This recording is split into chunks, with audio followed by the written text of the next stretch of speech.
Before diving into this story of regret and solo motherhood, hit like and subscribe to our channel so you don't miss the next chapter. This is an emotional roller coaster that will make you question the true price of success. The CEO's curse, the shocking hook. I don't need a woman with a belly.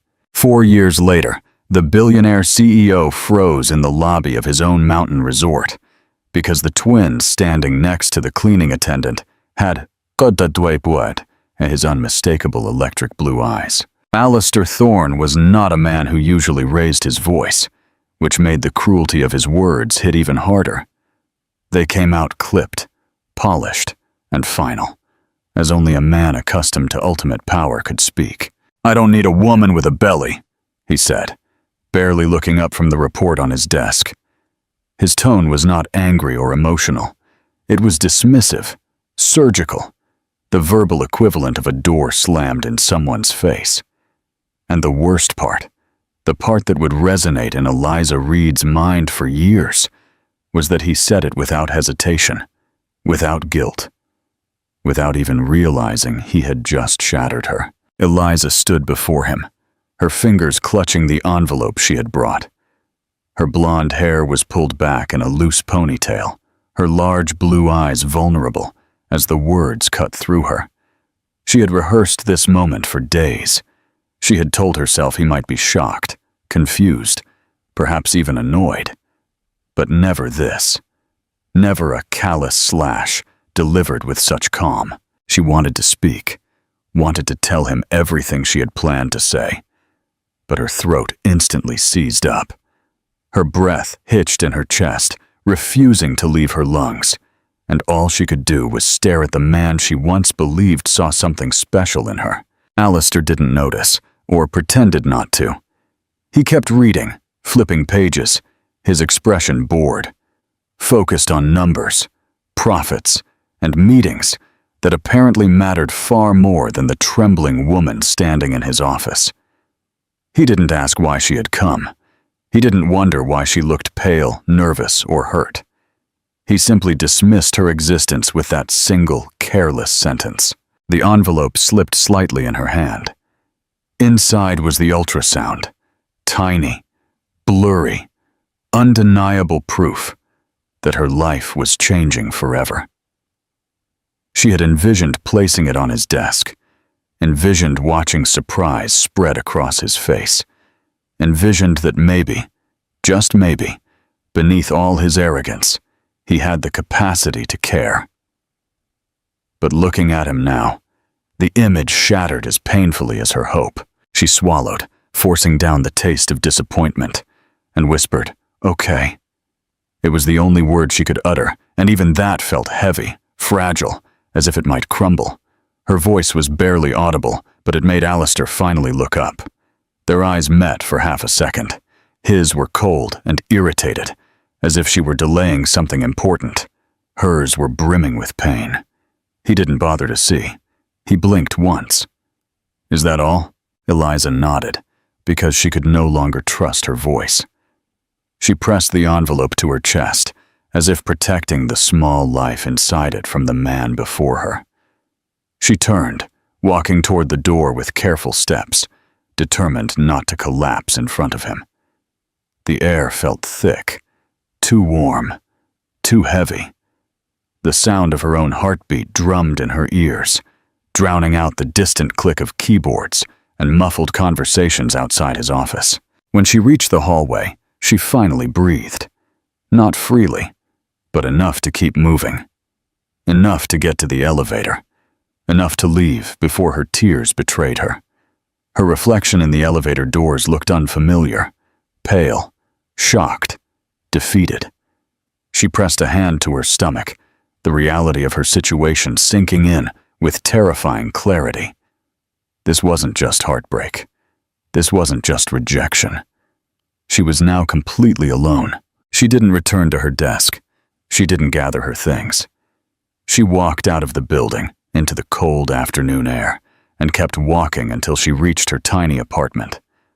Only then did her strength collapse. She sat on the floor, her back against the door, tears silently streaming down her cheeks. She whispered apologies to the baby growing inside her, apologies she had no reason to make, except that she felt she had already failed. Hours passed before she stood up again. She moved slowly, packing one small suitcase, choosing only what she absolutely needed. She didn't know where she was going, only that she couldn't stay here. Not in this city. Not near him. Not where every memory would remind her of what she had hoped for and what had been destroyed in a single sentence. By dawn, she was gone. The apartment was empty, the keys left on the counter, the ultrasound still safely tucked away in her purse. She boarded a bus heading anywhere but here, pressing her forehead against the cold window as the city faded behind her. Alistair Thorne did not realize she was gone. Not that day. Not that week. But one day, years later, he would recall that sentence, the one he tossed out so casually, and it would haunt him in a way he never expected. The miracle in the Rockies. Eliza woke up the next morning with a heaviness that seemed to merge her with the thin mattress beneath her. For a moment, she lay there in the dim morning light, staring at the ceiling and pretending her life hadn't changed overnight. But the moment she rolled onto her side, a wave of nausea surged through her, sharp and sudden, forcing her out of bed and into the bathroom, where she gripped the sink and tried to steady her breathing. Her reflection looked pale and exhausted, with the slightest hint of dark circles. She splashed her face with cold water, hoping it would clear her thoughts, but nothing erased the memory of Alistair's voice.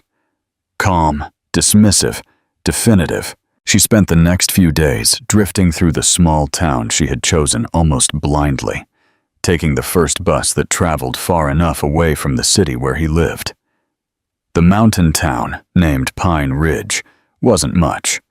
Quiet streets, low buildings, a grocery store that closed before sunset, but it felt safe in a way she desperately needed. The tiny rented room she found wasn't glamorous, but it gave her 4 walls and a door she could lock behind her. That alone felt like a victory after running through the night with only a suitcase and a heart that wouldn't stop aching.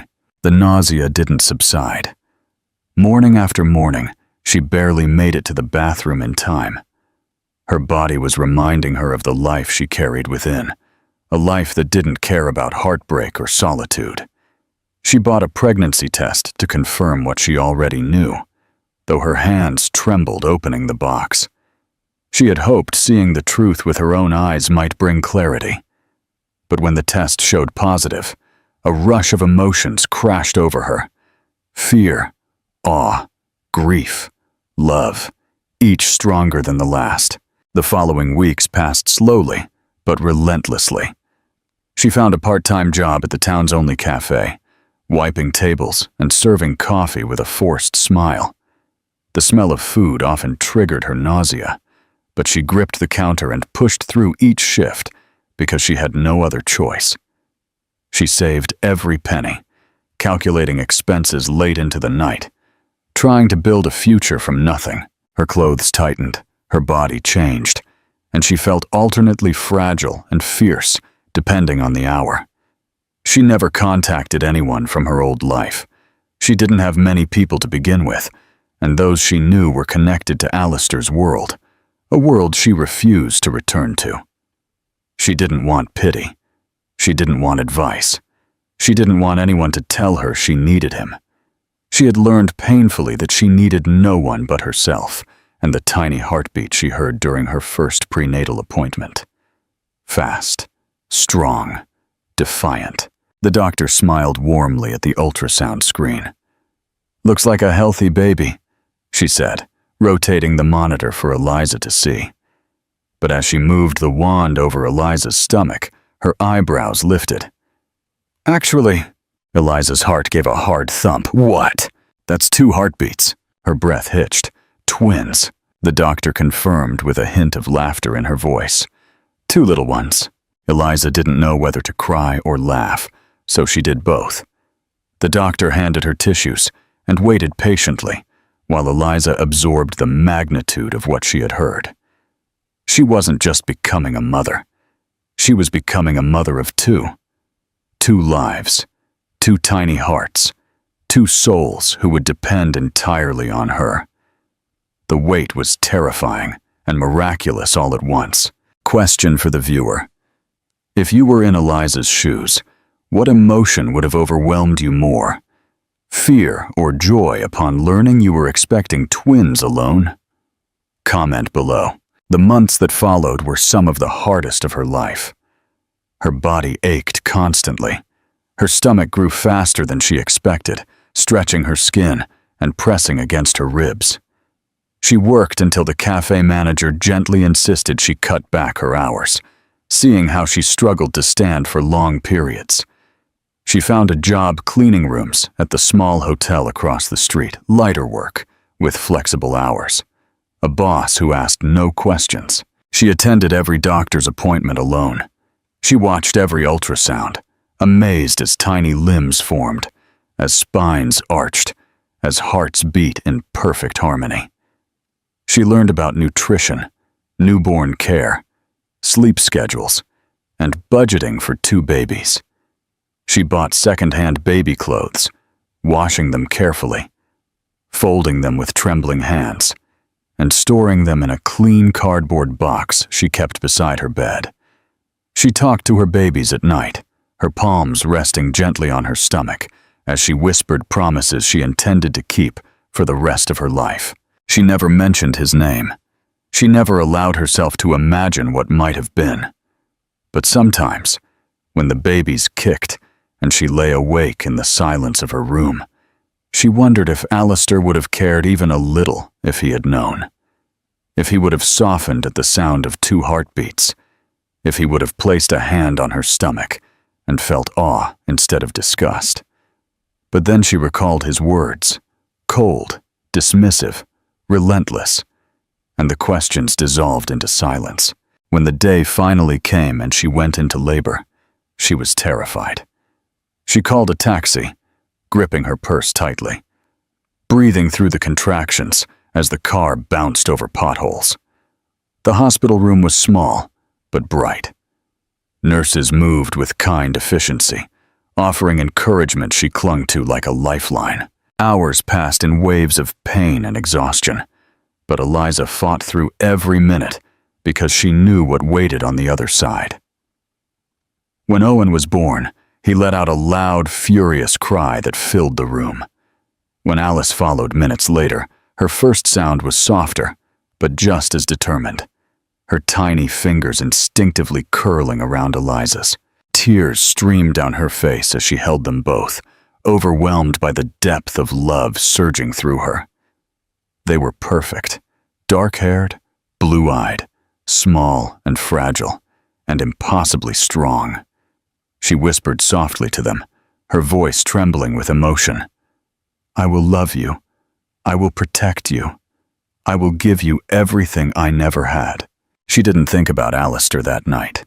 She refused to let him intrude on anything so pure. She focused on the weight of her newborns against her chest, the tiny breaths, the small fingers clinging to hers. Her life was no longer defined by his rejection or the solitude he left behind. Her life was defined by the two children sleeping against her heart. The past had broken her, but the future, wrapped in soft blankets and held in her trembling arms, gave her a reason to rise again. Comment Pine Ridge. If you think Eliza is the strongest mother, the broken illusion of power, Alistair Thorne had spent most of his adult life sculpting himself into the kind of man who couldn't be rattled. He built empires, negotiated billion-dollar deals, and dismissed people, employees, partners, women, without blinking. But in the years following Eliza's disappearance, the armor he once prided himself on began to suffocate him. At first, he didn't notice the change. He worked the same relentless hours, surrounded by advisors who admired his ambition and feared his temper. But the moment he returned to his penthouse each night, The silence greeted him like a punishment he hadn't yet earned. He filled that silence with work, with numbers, with acquisitions, with anything to stop himself from thinking too deeply. His assistants rotated every few months, burned out by his impossible standards. He dated occasionally, never seriously, choosing women who expected nothing from him because he had nothing to give. Nights blurred into mornings, and the only constant in his life was the nagging feeling that something essential was missing. Something he had let slip away without realizing its value. He pretended not to think about Eliza, pretended she had been insignificant, a passing distraction, a mistake he had corrected before it cost him anything. But the truth revealed itself in quieter moments, the way he found himself looking for her laugh in crowded rooms, the way he stared at blonde women too long, the way he avoided certain streets because they reminded him of her. Sometimes he would even reach for his phone at night, his fingers hovering over her old number before he forced himself to put it down. He had no right to contact her. He had made it impossible the day he dismissed her with words that still echoed in his mind like a curse. He told himself she had moved on, that she had probably forgotten him, that she was living a peaceful life untouched by the chaos he carried. But beneath the polished CEO exterior, a guilt he didn't understand gnawed at him. He had pushed many people away before, but none had left a shadow like hers. He didn't understand why. He didn't want to understand. Understanding required acknowledging that he had made the biggest mistake of his life without even realizing it. As the years passed, his world narrowed. Success brought him no aha. Celebrations felt hollow. Even the victories he once pursued so relentlessly left him feeling empty. His board members noticed the change, though they never mentioned it aloud. His mother worried, sensing the loneliness in his clipped phone calls.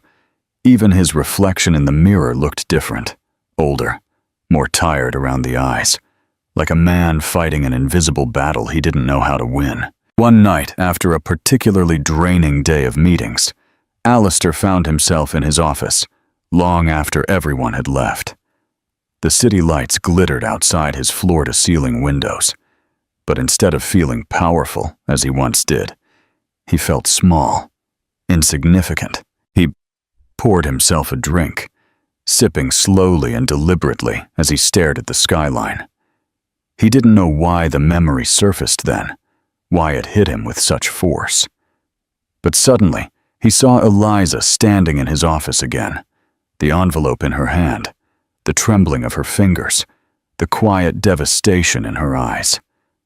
The memory was sharper than it should have been, too detailed, too vivid. He closed his eyes, and for the first time, he wondered if she had been trying to tell him something important that day, something that could have changed everything. But he dismissed her before she could speak. He shut her down without listening, without knowing. A chilling realization settled over him, so heavy it stole his breath. What if she had been pregnant? What if the life she carried that day had been his? What if his cruelty had forced her to disappear, not just to protect herself, but to protect his child? He tried to shake the idea. He tried to rationalize, tried to remind himself that Eliza was strong and independent, and if she had wanted him to know something, she would have told him. But the truth was undeniable. He had never given her a chance. He had shut her down so violently that she would have been a fool to stay. The next morning, he instructed his assistant to look into Eliza's whereabouts. The assistant tried. She checked records, reached out discreetly, verified employment histories. But Eliza had vanished without a trace. No forwarding address, no social media presence, no mutual acquaintances willing to speak. It was as if she had slipped off the map entirely. Alistair pretended the news didn't affect him, but the hollow ache in his chest grew sharper with every passing day. Something had been missing for years, and now he finally understood what he had lost. Her, He lost her before he realized she mattered. Months passed, then years. And though he didn't stop searching, he learned to live with the dull pain of failure. The cruel sentence he had thrown at her, "I don't need a woman with a belly," played in his mind at night like a punishment he fully deserved. He knew he had been arrogant, blind, foolish, and the possibility that she had been carrying his child haunted him with a silent, relentless cruelty. He never imagined he would see her again. He never imagined she was still connected to his world. He never imagined she had built a life that included 2 small children who bore echoes of his own face. But fate was patient, and fate had a cruel sense of timing. Years after he had driven her away, a routine visit to one of his hotels would lead him directly to the truth he had feared, avoided, and unknowingly craved. And nothing, absolutely nothing, would ever be the same. If you relate to Alistair's regret, leave a thumbs up. The impact in the lobby. Alistair Thorne walked into the Grand Riverstone Hotel lobby with the same confidence he carried into every building he owned. But something about the atmosphere felt different the moment he crossed the threshold. Perhaps it was the faint aroma of fresh coffee wafting from the cafe, or the soft hum of guests chatting near the fireplace. Perhaps it was simply that this hotel, tucked away in a quiet mountain town, Pine Ridge, he realized, felt more human than the imposing luxury structures he usually occupied. He didn't know yet that the change in the air was a warning, quiet, subtle, preparing him for what was about to happen. His entourage trailed in after him, his assistant, 2 regional managers, and a nervous young trainee who kept tripping over his own clipboard. They launched into updates and statistics, but Alistair barely listened. His mind was elsewhere. His nights had been restless lately, filled with memories he tried to bury. He pushed the emotion away, burying it behind the familiar facade of professionalism. He walked deeper into the lobby, his steps purposeful, scanning the space with the calculating precision of a man who misses nothing. He checked the decor, the staff efficiency, the overall condition of the space, details he would normally dissect effortlessly. But today his gaze drifted, unfocused, drawn instead to a distant corner where the sound of children's laughter gently echoed. 2 small figures tumbled into view, tiny feet thumping on the carpet, light giggles resounding in carefree bursts. A boy and a girl, maybe 4 years old, both with soft dark hair that bounced with every step, both with bright blue eyes that mirrored the exact shade Alistair saw in the mirror every morning. He froze, his breath caught in his throat.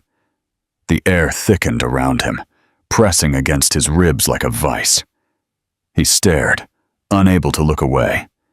His mind raced through explanations, coincidence, imagination, déjà vu, but none held up.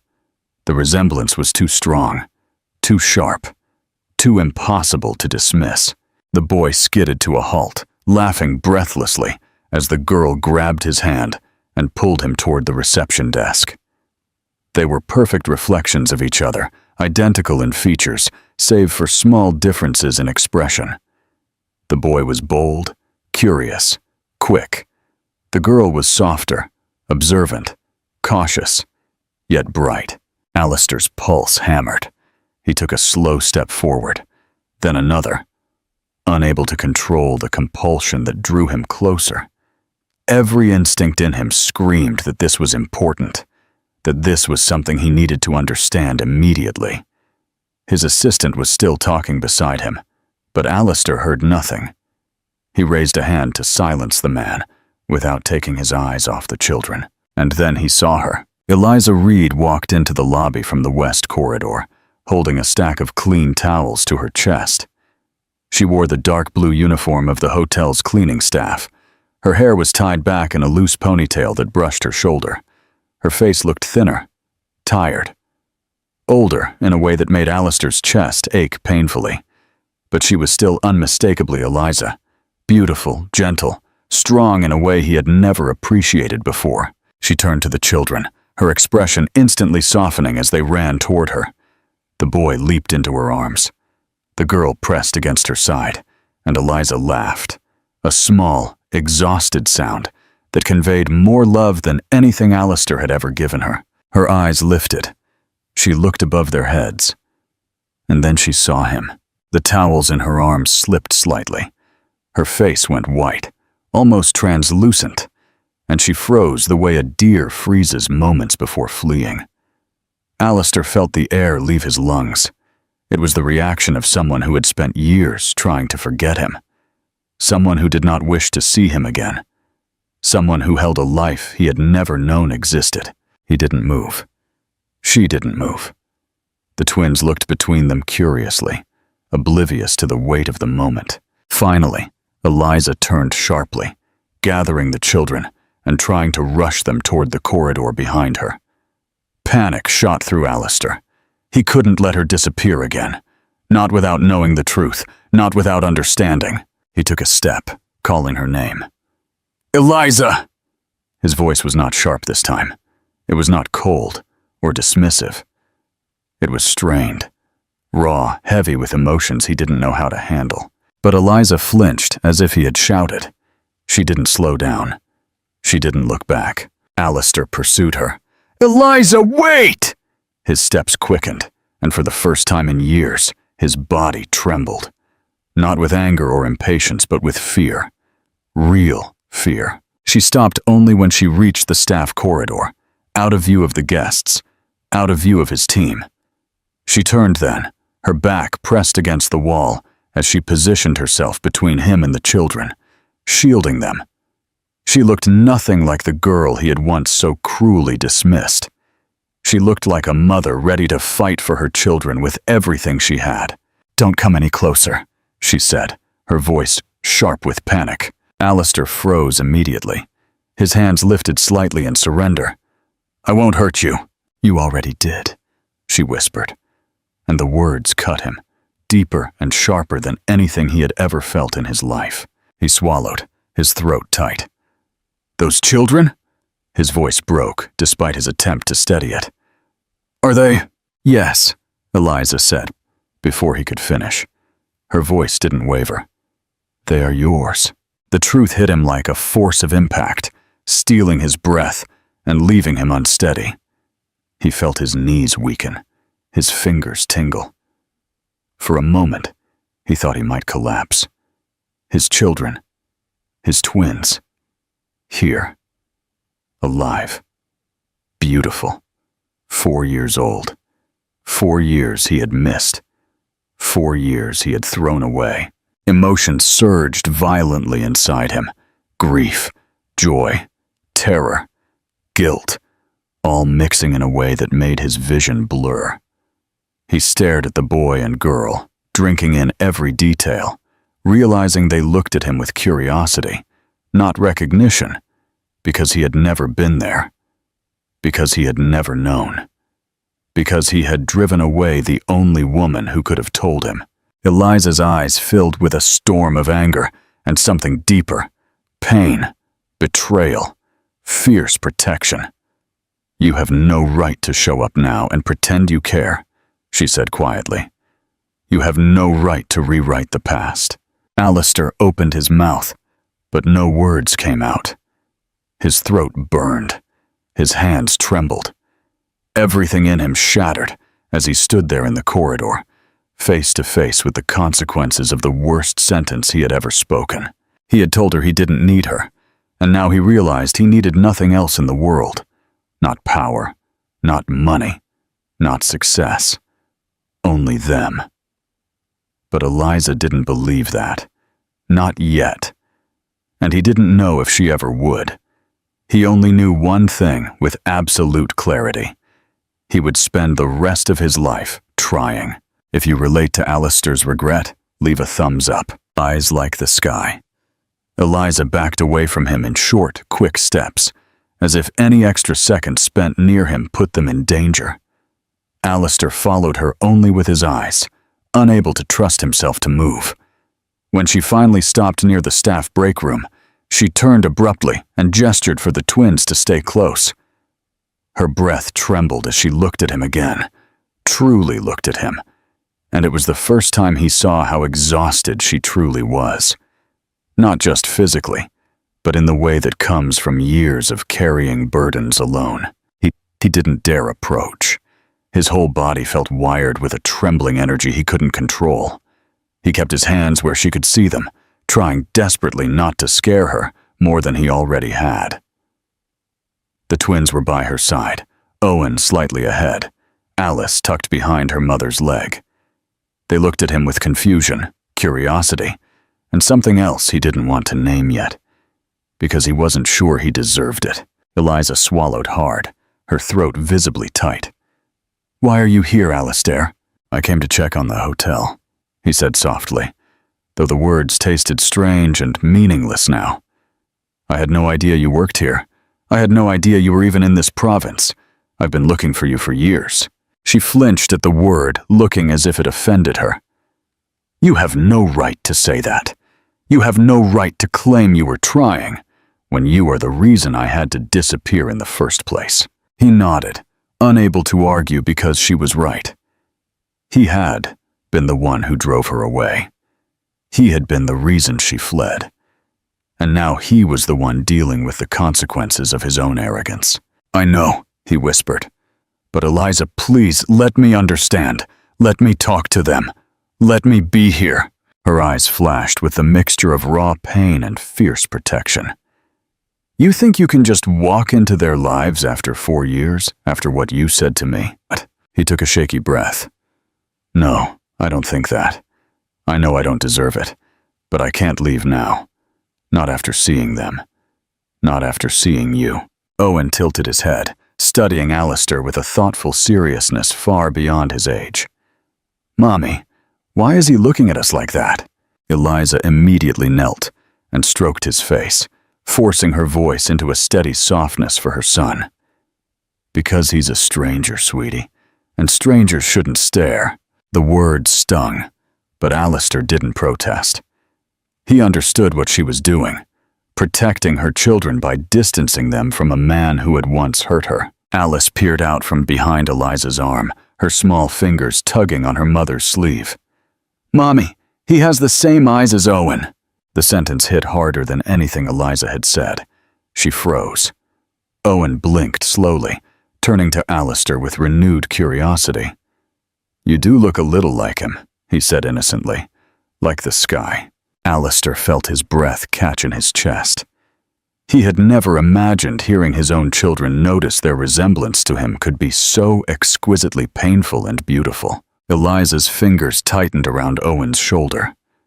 "Children notice everything," she murmured under her breath, mainly to herself, as if trying to regain control of the situation. He forced himself to speak gently.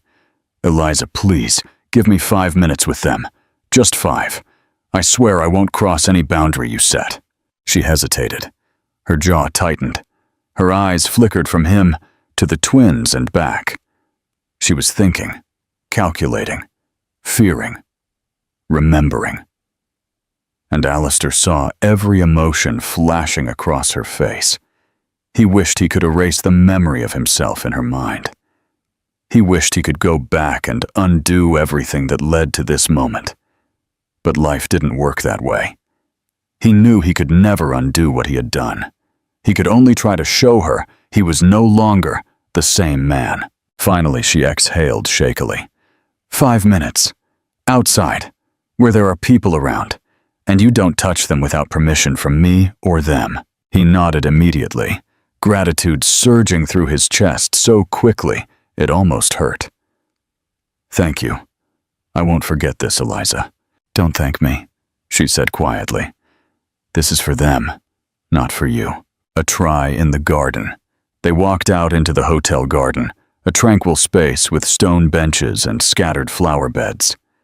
Eliza kept the twins close, and Alistair stayed several yards away, fearful of crossing any invisible line. He didn't know how to talk to children, let alone his own. But when Owen approached him with a determined little face, holding a small toy truck in his hand, Alistair almost lost his footing from the emotion that washed over him. "Do you know how to fix wheels?" Owen asked with the seriousness of a child expecting the world. "Mine is stuck." Alistair slowly crouched down, kneeling so as not to tower over the boy. "I can try," he said, his voice soft and careful. "Can I see it?" Owen placed the truck in his hands without hesitation. Alistair's fingers trembled slightly, but he managed to loosen the tiny wheel and snap it back into place. Owen gasped in awe, then burst into a wide smile that seemed to ignite something dormant inside Alistair's chest. Alice watched, then cautiously stepped closer. "Do you know how to braid hair?" she asked shyly. "Mommy says my hair is slippery." Alistair blinked, surprised by the question. "No," he admitted honestly, "but I can learn if you want." Alice nodded slowly, seeming to approve. Eliza watched from a distance, her arms tightly crossed. She didn't interfere, but her whole body was tense, ready to pull the children away the moment she sensed anything wrong. Her eyes were sharp and vigilant, but there was something else hidden deep behind the anger.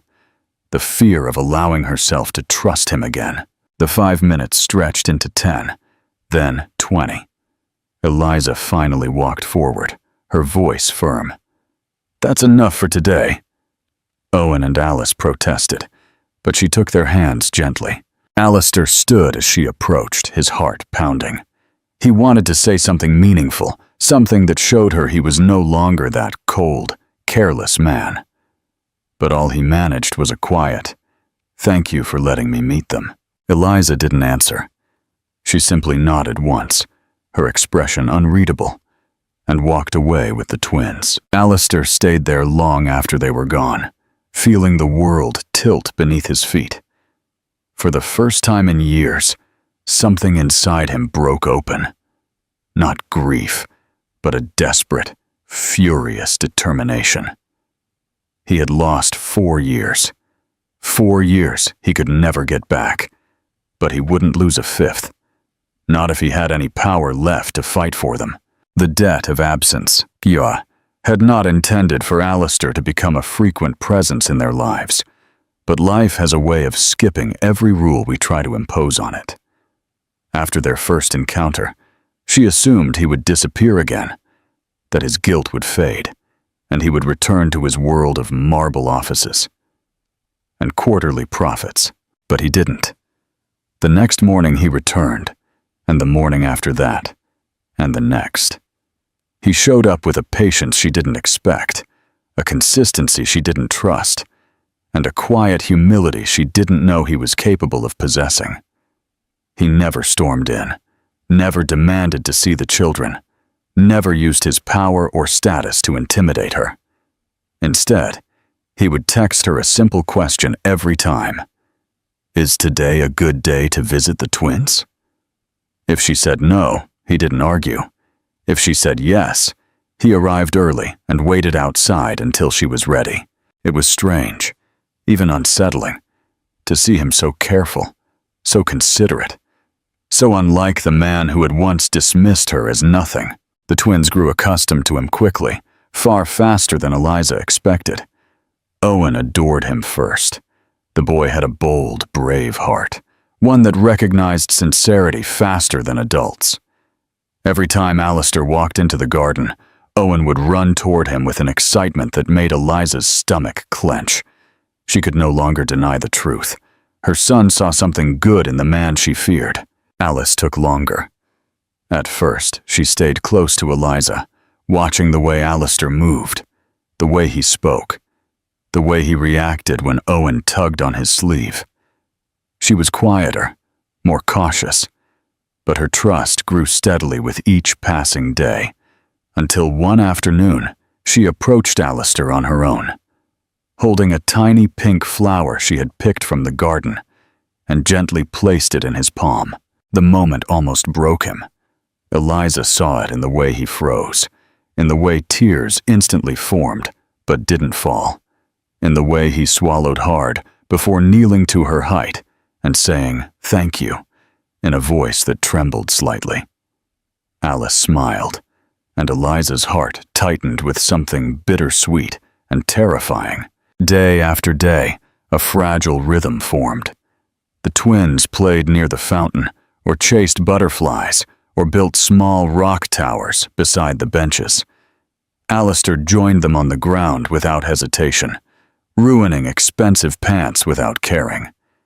He learned to fix small toys, to count to 20 in 3 different silly voices, to interpret Alice's expression when she wanted a hug but was too shy to ask.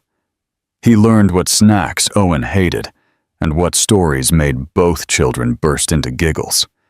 He learned them, truly learned them, in a way Eliza never imagined he would want to. And she watched. She didn't participate at first. She stayed on the sidelines with her arms crossed, monitoring every interaction, every moment, every smile. But as the weeks passed, the tension in her shoulders eased. She found herself sitting on the bench instead of standing. She found herself answering when Alistair asked her about the twins' favorite foods or bedtime routines.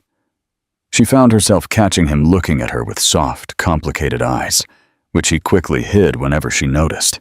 One afternoon, after an especially exhausting work shift, Eliza brought the twins to the garden, expecting a short visit. Instead, she arrived to find Alistair already there, dressed casually for the first time she had ever seen him. He wore a worn gray t-shirt and jeans, his dark hair slightly ruffled, as if he had been sitting on the grass for a while. He didn't look like a CEO that day.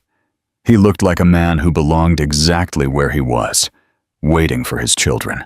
Owen ran straight into his arms. Alice followed, slower, but smiling. Eliza watched them laugh together, her throat tightening. Something deep inside her stirred, fear mixed with longing, resentment mixed with warmth, scars mixed with healing.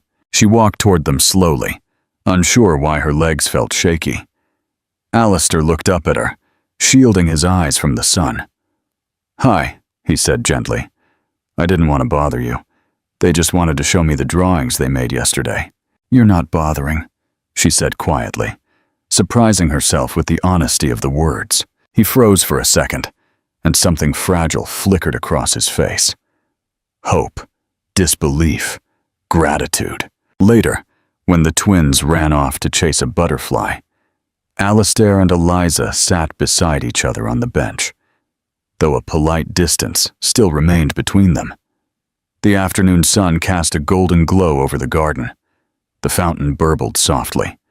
The air smelled of wet leaves and warm earth. It felt peaceful in a way Eliza hadn't experienced in years. "I know I haven't earned anything from you," Alistair said, keeping his eyes on the twins. "Not trust, not forgiveness, not even this time with them. But I'm grateful you let me try." Eliza swallowed. "I never wanted to raise them alone."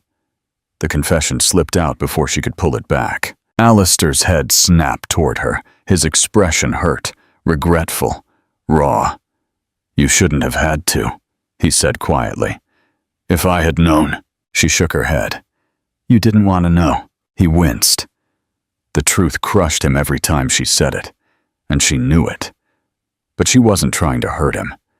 She was simply stating the reality he had created. "I'm not asking for anything," Alistair said slowly. "Not yet. Not from you. I just want to be someone they can count on. Someone who is there." "You think you can be that?" she asked quietly. He looked at her then, completely and deeply, his blue eyes burning with a sincerity she didn't expect. "I'm already trying," he whispered, "and I'll keep trying every day you let me." She didn't respond immediately. She looked at the twins, watched their joy, watched the way Alistair lit it up simply by being near them. When she finally spoke, her voice was firmer than it felt. "They like you," she said. His breath hitched. "I like them more than I ever thought possible." "And me?" she asked, before she could stop herself. He turned to her again, but this time his gaze softened in a way that made her heart race. You are the person I wish I had been smart enough to value from the start." Her breath faltered. Her heart tightened. She looked away quickly, scared by the weight of those words. Before she could answer, Alice ran to the bench and climbed onto Alistair's lap without hesitation. Owen followed, pressing against his other side. The twins leaned into him as if they had always known him, always trusted him, always belonged to him. And Eliza saw it clearly, more clearly than she wanted to. Alistair Thorne was not the same man she had fled. He was not the man who dismissed her. He was not the man who rejected a future with her. He was someone new, someone changed, someone who loved his children, someone who still, dangerously, impossibly, might love her. And she wasn't sure she was ready for that truth. But one thing was certain. She was no longer pushing him away. The trial by fire. Eliza had weathered many tough nights in the last 4 years, but none scared her like this one. It started small, Alice rubbing her eyes more than usual, leaning into Eliza's side with less energy than her twin. Eliza assumed she was tired after a long day. But by dinner, Alice pushed her food away, her cheeks flushed, her small body unsteady as she curled into Eliza's lap. When Eliza touched her forehead, her heart lurched. The heat radiating from Alice's skin was too much for a simple fatigue. In an hour, the fever spiked. Alice's breathing quickened. Her limbs trembled slightly as she huddled into a ball, softly whimpering. Eliza tried everything she knew. Cool cloths, gentle rocking, whispered comfort. But nothing helped. Panic surged within her like a tide. She had dealt with fevers before, but this felt different, more dangerous, as if something terrible lay just beneath the surface. She reached for her phone with trembling fingers, hesitated for a split second, and then dialed the one person she knew would come immediately. Alistair answered on the first ring. "Eliza." His voice was alert, sharp with concern even before she spoke. "It's Alice," she said, her breath shaking. "Her fever won't break. And please, I can't do this alone. I'm on my way." There was no hesitation, no question, no irritation. Just a burst of movement on his end, and the sound of a door slamming behind him. He arrived in 8 minutes. Eliza didn't know how he managed it. When he burst into the small living room barefoot and wearing only sweatpants and a t-shirt, he looked nothing like the polished CEO she used to know.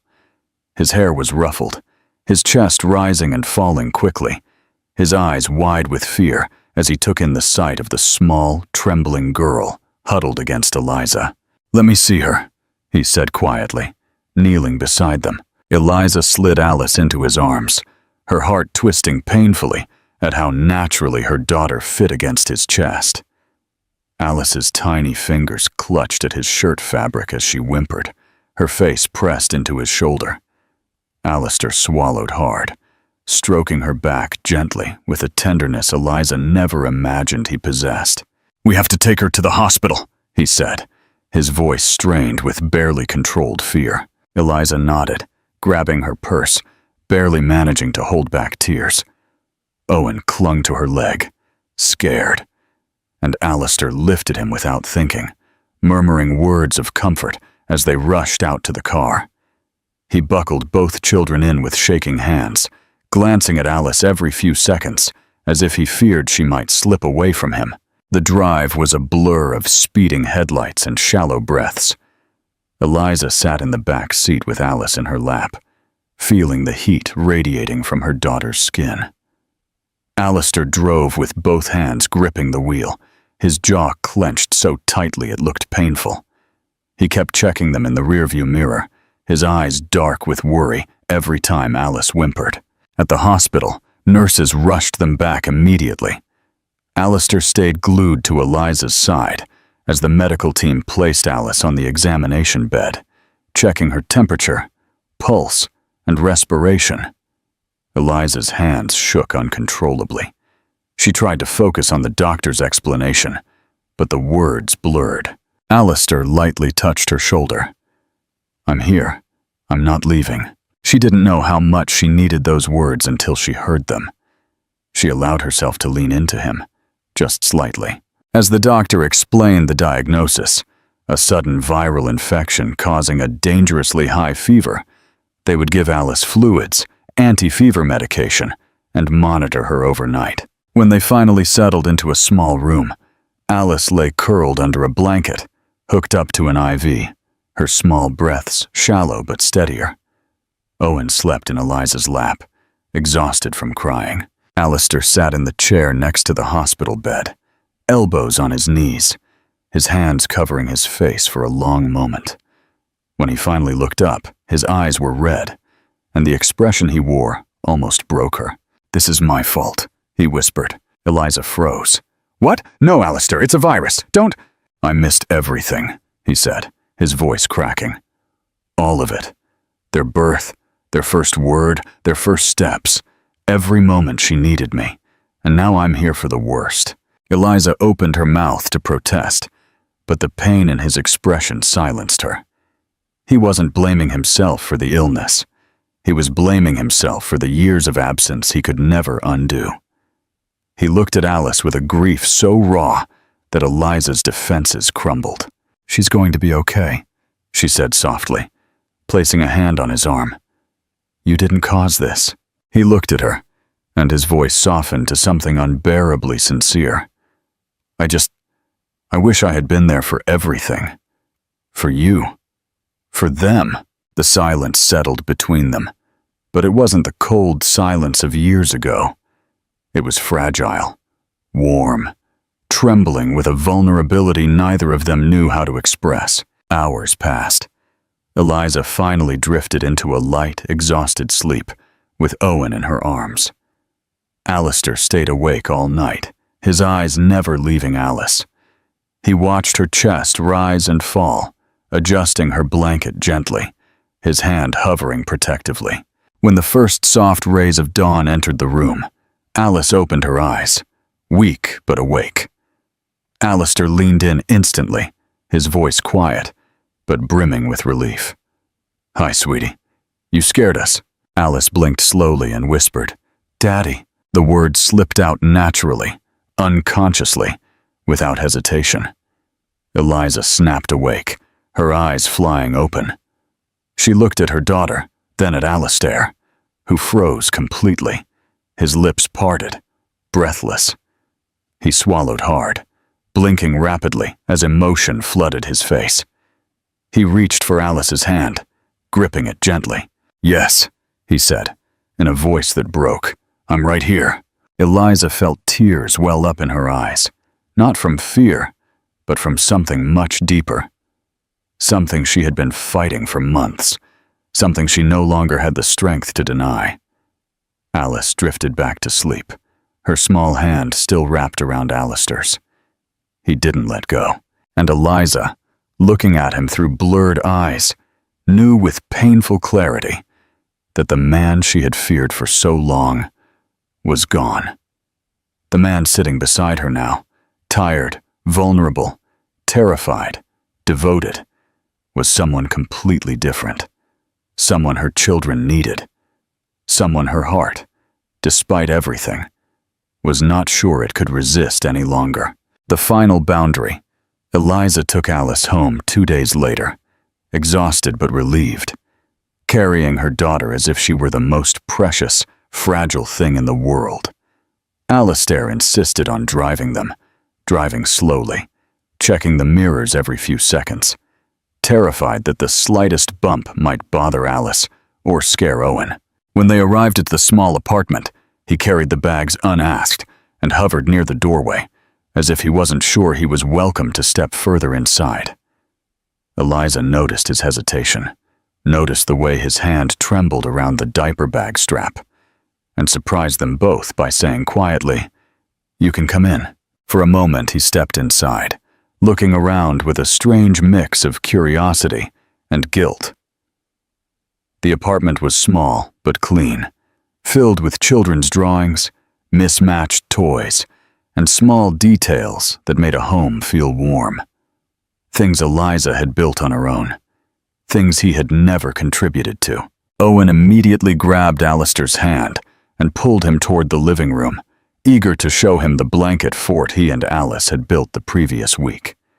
Alice, still tired, cuddled next to Eliza on the sofa. Alistair didn't sit right away.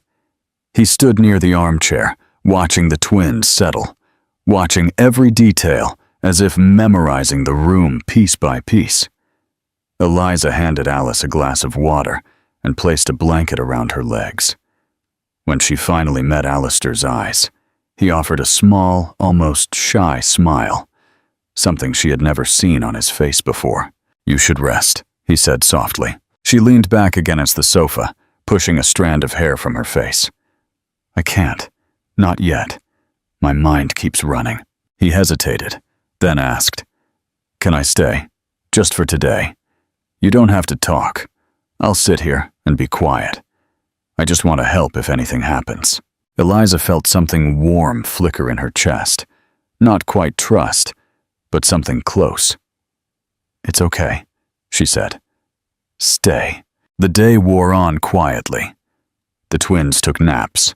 Eliza dozed in intervals, and Alistair sat in the armchair without moving, watching over all three of them, like a silent guardian.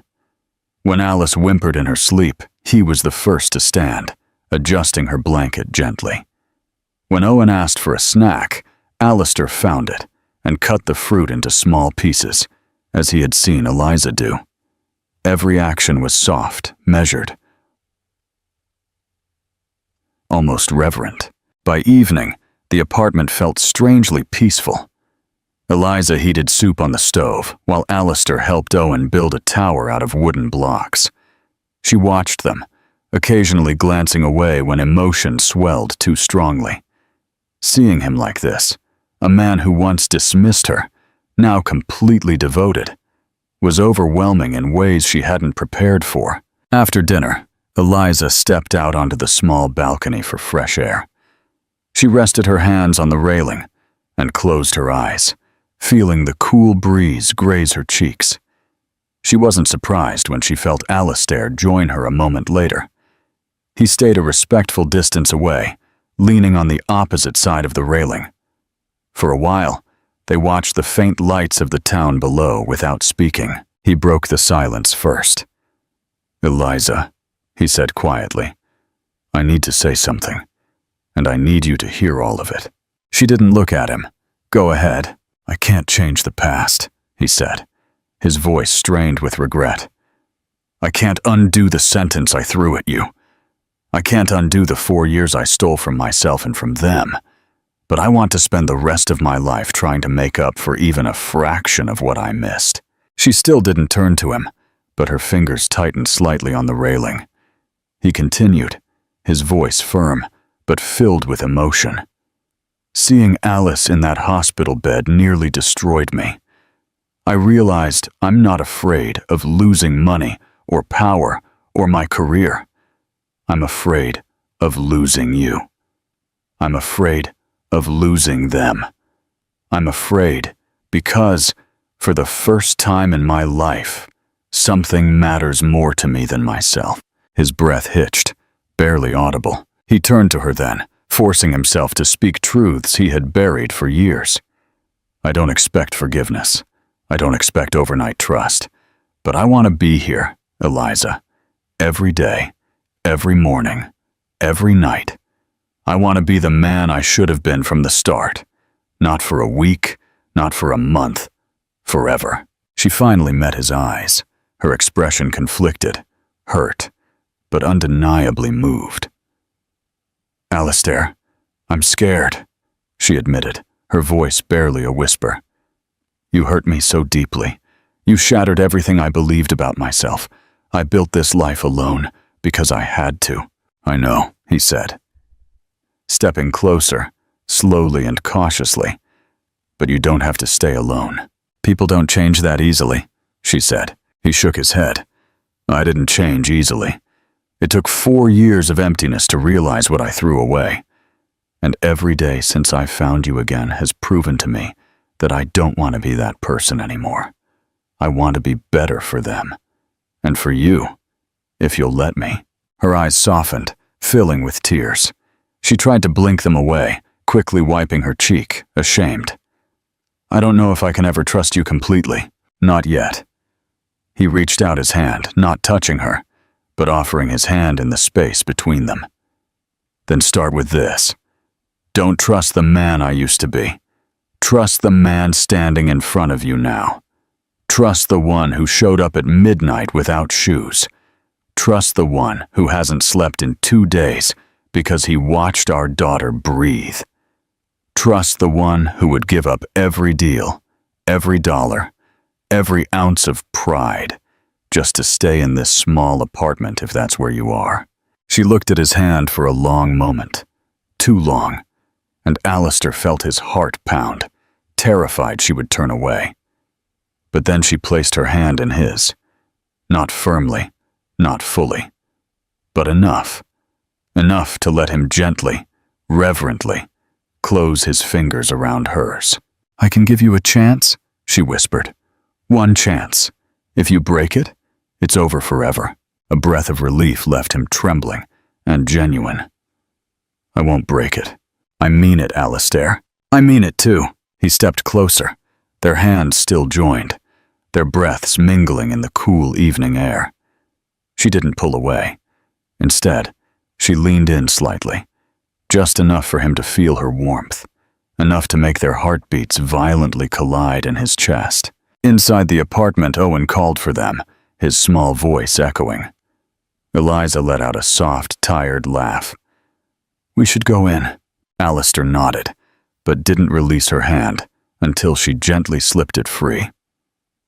As they walked back inside, the twins immediately ran toward them, wrapping small arms around their legs. Eliza picked up Alice, and Alistair scooped up Owen, holding the boy with an ease that felt startlingly natural. For the first time, they looked like a family. Not a broken one, not an accidental one, but one finally under construction. The meaningful ending. This story teaches us that a human's greatest power lies not in money or control, but in the capacity to change. Alistair had to be stripped of his arrogance to discover that the bonds of blood and love are the only structures worth building. Eliza showed us that strength is not the absence of fear, but the choice to move forward for love, even when completely alone. Love does not erase the past, but it can write a stronger future over the scars. If you believe in second chances, hit like and subscribe to support us. Let us know your opinion on whether Eliza did the right thing by giving him that one chance.